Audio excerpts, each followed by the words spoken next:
A couple weeks ago, I saw a friend of mine who farms almonds and citrus in California. If you haven't heard me reference this before, California has been in a pretty severe drought.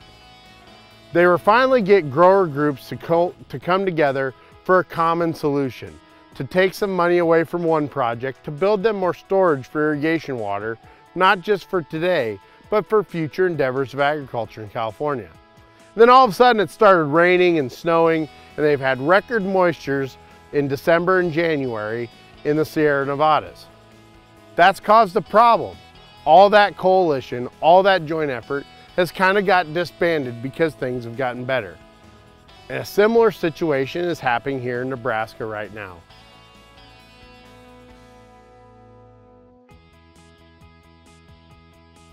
Hi, I'm Mike Zwingman, Agronomy R&D Manager for Central Valley Ag.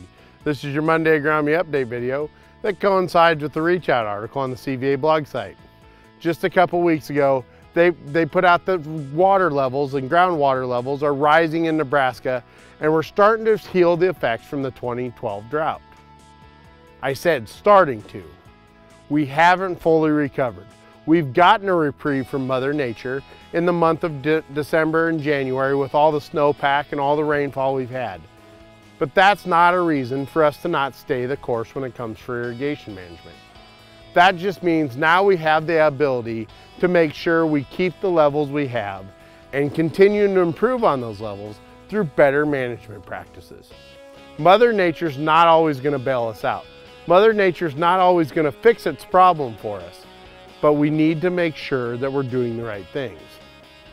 At the same time, I want you to remember another thing. The last time we went into spring with adequate moistures like we're going to have this spring was 2012, a record drought. We want to make sure that we maintain our vigilance on being better irrigators, because every time we've had record moistures in December and January, it's been followed with a drought of epic proportions, and each one's been a little worse than the last. So I want you to think about this. I want you to talk to your field sales agronomist or your trusted advisor about what you're going to do to continue to improve your irrigation management practices.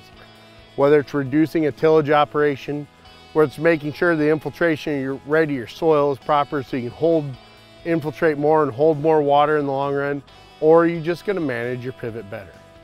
All these things are important for us to continue to improve these groundwater levels, because if they start to drop again, it's going to throw a red flag up that we haven't got better irrigating.